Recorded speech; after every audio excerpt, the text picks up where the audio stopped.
Welcome once again to Auto Mondial, the weekly home of all the latest motoring news and reviews. This week, the fastest Porsche 911 ever made. We've also got the new fastest car in the world. Sorry Bugatti, it seems your crown has toppled. Plus, from the team that gave you four-wheeled polar expeditions, the Toyota Land Cruiser just got a whole lot more impressive. That is all coming up, but first, the news.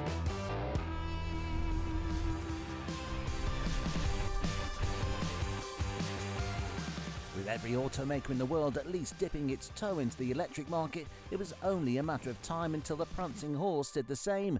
For months now, has a so-called Ferrari Elettrica been rumoured for unveiling, and whilst we are not there quite yet, we do have a better idea as to what the Italian EV will get under the shell.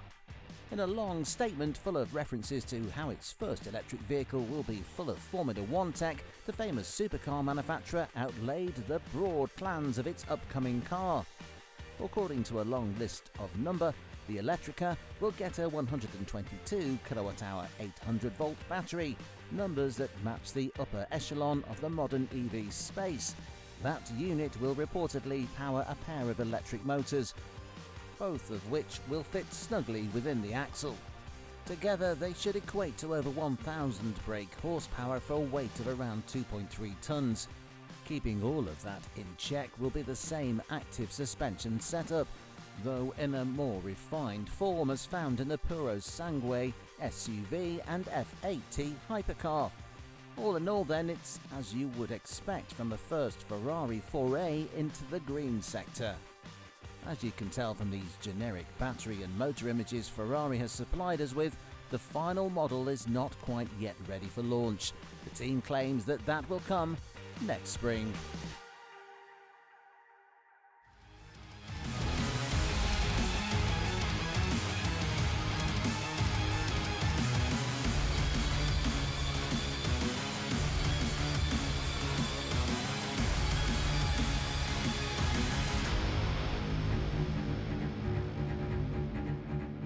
YangWang might sound like something you're told not to say growing up, but it's actually the latest Chinese automaker looking to break into the mainstream. An associate to BYD, a manufacturer we see a lot of here in the UK, YangWang is essentially a high-performance branch of the otherwise mundane EV maker. On social media, its all-electric supercar, the U9, is best known for performing bunny hop stunts at high speed. But now, with a more mature evolution of the car, YangWang is breaking records.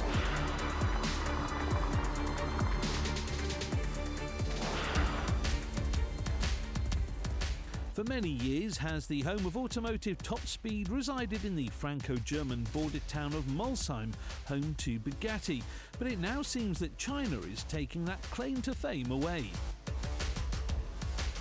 In a recent run around the Papenburg test track in Germany, the YangWang U9 XTREME managed a top speed of 308.4 miles per hour, eclipsing the Chiron Supersport 300 plus 304 miles per hour record, an impressive feat for EV tech. In order to hit that ludicrous top speed, the U9X packs the punch of four electric motors powered by a whopping 1200-volt battery. For context, the best you can expect from the European industry is 800 volts, making for faster power transfer, better heat management and greater energy density. In other words, more juice in a lighter package. For those that prefer numbers over vague descriptions, the YangWang gets over 3,000 brake horsepower and semi-slicks, keeping those electric ponies in check. Other additions to this boundary-pushing U9 include highly tunable suspension and an overhauled aero setup, because as we all know, top speed runs are almost more about CD numbers than pure power. Without its wing and complex front splitter, the U9 in extreme form looks far more slippery and, dare we say, more attractive. Gone are the fussy flicks, and instead is an almost timeless silky smooth look. And don't worry, in full production form, your bank-breaking hypercar will not be taped up like a battered and bruised athlete. These straps only used to cover panel gaps, further reducing drag.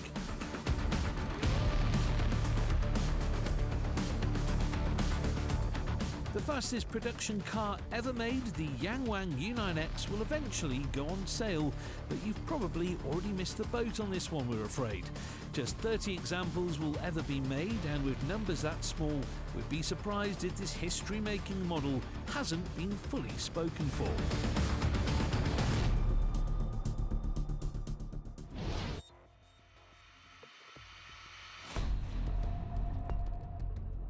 The most popular body style in the UK, making up each of the best-selling cars every year, the compact crossover is everywhere, and manufacturers are always looking to get one up on their competitors in class. The latest of which to do so is Volkswagen, with a refreshed T-Roc, taking styling cues from its electric range but retaining combustion power. Yes, much like the previous iteration, this model gets a beating heart of fire in the form of either a 116 or 150 brake horsepower mile hybrid, meaning a small electric motor in the gearbox helps when pulling away in start-stop traffic. According to European estimates, the system should manage north of 47 miles per gallon. So, while more potent hybrids will come later on down the line, these entry-level models are perfectly adequate and should make up the bulk of sales. As we said, the first visual difference you'll spot upon first seeing a new generation T-Roc will be its far more electrified look, gaining smaller headlights, a softer front end and more curves. But the difference that actually matters are the 12 centimetres added to the wheelbase, increasing space inside considerably. Notably, rear passenger legroom grows to sit taller adults, and the boot jumps to 475 litres from 445. In all honesty, the rest of the cabin is as it was. The same dashboard layout remains, with 13 inches of screen real estate and a touchscreen climate control panel, although you do now get a rotational switch on the centre console to better control things like volume, driving modes and other such features usually hidden within displays. Moving over to an evolved version of the MQB platform, the new T-Roc completes its new offerings with greater software for driver assists like automated parking and automatic lane changing. Not that we would trust such blasphemy. A recent unveiling, UK prices are yet to be announced for the new T-Roc, but hitting the market from €31,000, that marks a €3,000 increase over the outgoing £29,000 model. That's the sort of price that would see the T-Roc's entry point almost exceed the current in-class bestseller's highest bid.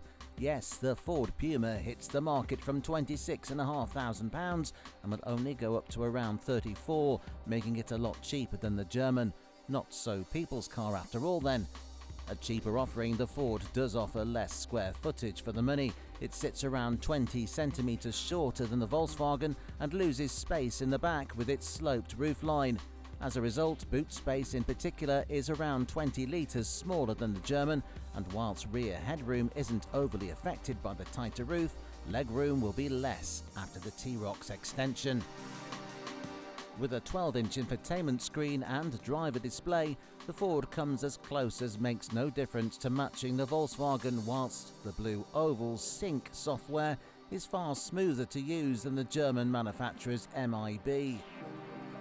Power in the Puma comes from a single-litre mild hybrid EcoBoost unit pumping out either 125, 155 or 170 brake horsepower. A little sewing machine under the bonnet. That lump has been known to get over 52 miles per gallon, and whilst the T-Roc is yet to hit the road in anger, Volkswagen hasn't announced numbers that high. For the last 2 years, the Ford Puma has sat at the top of the pile as the best-selling car here in the UK, and you can see why. It's nothing special, but does everything you would want from a compact family runabout. Sure, it might be smaller than many of its rivals, and sure, it's not as luxurious and well-equipped as others. But what it does do better than everyone else is affordability, and that's something the new T-Roc clearly can't rival. After the break, the Porsche 911 Turbo S goes hybrid, but don't go anywhere because it isn't as bad as you think.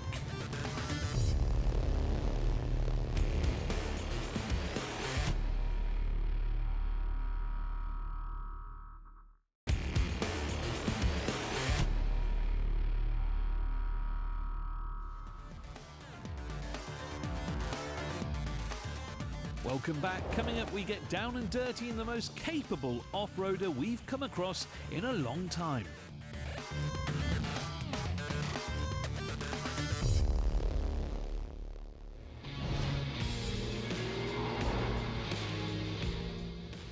Over 50 years of generations, facelifts, variants and body styles, the Porsche 911 lineage is confusing to pretty much everyone. Well, now there's a new one to remember.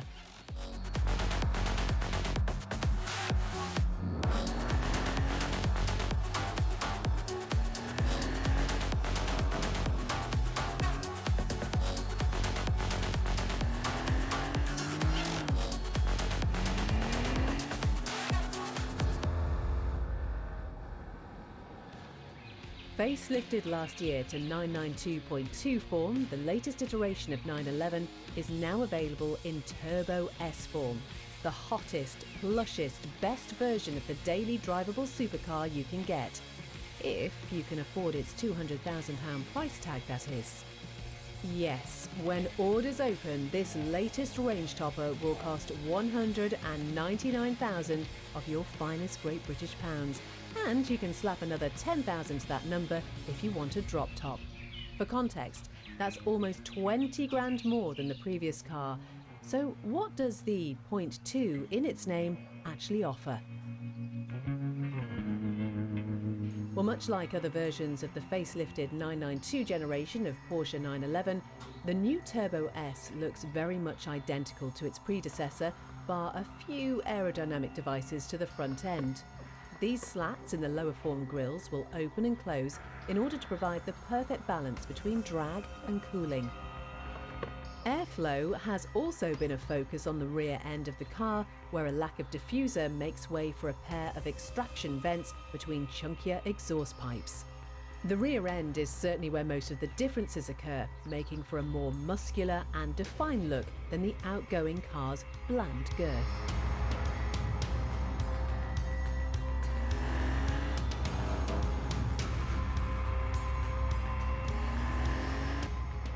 Though the true changes come underneath. Upon initial launch, the 992.2 generation got Porsche purists gasping for air with a hybridized power unit in Carrera GTS form. Well, this new Turbo S takes that same engine with its electronically spun turbos, smaller engine capacity and associated 1.9 kilowatt-hour battery, as well as the electric motor hidden within the 8-speed gearbox.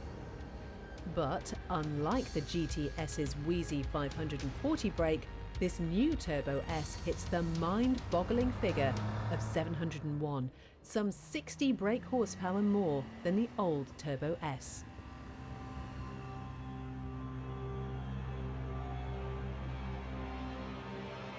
All-wheel drive, rapid shifts, better suspension, wider tyres and bigger brakes, the latest 911 range topper is not only the most powerful 911 ever made, it's also a rocket on track. It'll lap the Nürburgring Nordschleife 14 seconds faster than the old car and hit 60 from a stop in under 2.5. In the modern day of restricted engines and heavy batteries, it can feel like the pure sports car is on its way out. But then we get innovations like this absolute thriller of an automobile that somehow manages to take everything that supposedly ruins the driver's car and instead uses it to improve upon the formula. So is this new Porsche 911 Turbo S worth the money? Well, if you can afford its stickier price, we would suggest it's a lot more car than the outgoing model.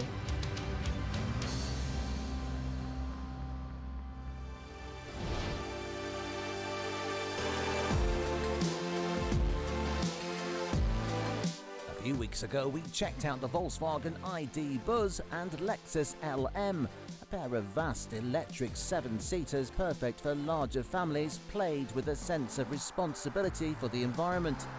But there is a world in which a three-row people carrier needn't look like a school bus or panel van covered in LEDs. In fact, just making its first strides onto UK roads is this, the Hyundai Ioniq 9. Okay, when we say this is a 7-seat option that doesn't look like public transport, The rear end does let down our argument somewhat. In general though, this sleek and slippery body makes for a futuristic design that we do quite like. It's certainly difficult to make a full-size SUV look much smaller than this. Inside, the typical Hyundai adage rings true as simplistic styling and nice materials make for an almost luxurious feel. You get nice, highly adjustable, thick chairs for both the first and second rows, a wide bench in the rear and a sizable boot even with the rearmost seats unfolded. We would like a more manual option to fold seats faster than this electrical operation, however, should you need more boot space. That kicks off what is a tech-filled cabin with 3-zone climate control, first and second row heated seats and heated steering wheel all coming standard across the board. For more luxuries like the sunroof and ventilated seats, the second echelon ultimate trim level will up the ante for £9,000, more than the base premium. For that, you also get a power boost as the entry £65,000 model only comes in 218 brake horsepower rear-wheel drive form. All other models strap an additional motor to the front for 307 brake horsepower or 427 should you want the Ioniq 9 in blinged-out range-topping calligraphy spec. A specification also available in 6-seat form with captain's chairs making up the second row. Regardless of power, the 7-seat SUV gets a 110 kilowatt-hour battery, good for 385 miles on a charge in its lowest power form. All-wheel drive models only drop a dozen miles of theoretical range, so the difference for most will be negligible. Overall, the Ioniq 9 is an expensive car, especially when rivals include the likes of the £50,000 Peugeot E5008 and Mercedes EQB.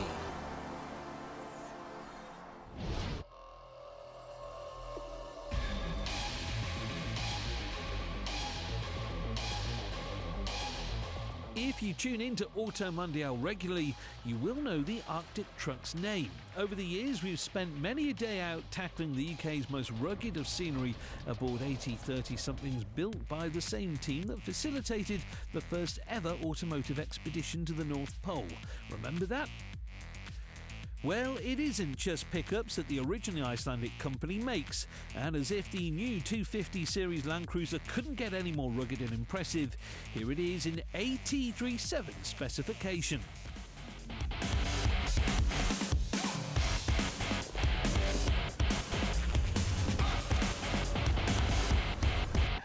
A new project for the team, this boxy off-roader gets all the trimmings from the Arctic Trucks catalogue, plus many bespoke parts rendering it a real road dodger. As the name suggests, 37-inch tyres fit the company's own alloy wheels, the rubber's beefy look only amplified by wheel arch extensions, adding 100mm to the car's width. It also gets mudguards, side steps and more Arctic Trucks branding than the company's website. It's not all about the looks though, quite the opposite in fact, as most of this conversion works take place under the surface. Entirely custom suspension with dampers and springs contribute to the 150mm ride height boost, alongside a setup honed in by Dakar specialist R53. But the changes go deeper than that even. An extended wheelbase ensures the desert-prepped overlander deals with all sorts of terrain like a champ. In fact, during our time with the AT37, it was more a case of going out in search of landscape that would challenge it rather than carving out a navigable route. Be it extreme lean angles, steep approaches or just slippery surfaces, you can tell that these large tyres are almost overkill for most situations. Tackling this sort of terrain with such ease aboard a car with heated seats all round, plush leather and all the luxurious levels of sound deadening that the 250 series Land Cruiser provides felt a little wrong. It's like watching that science class genius win the school sports day and head home with the prom queen.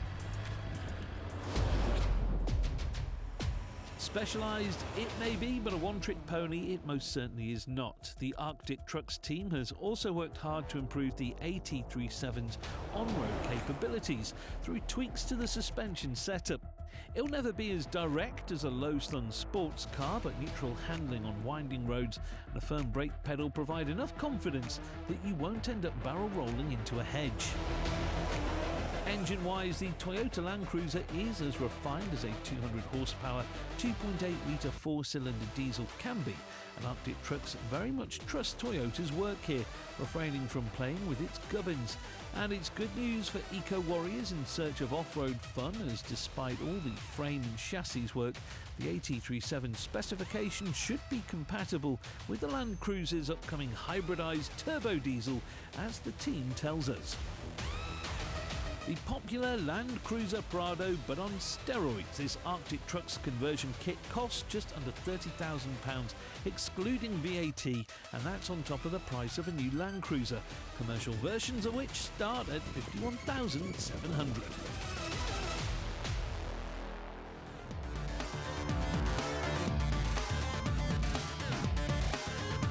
That is all we have time for today, but could the Audi TT be making a resurgence into the EV age? Find out next time on Auto Mondial.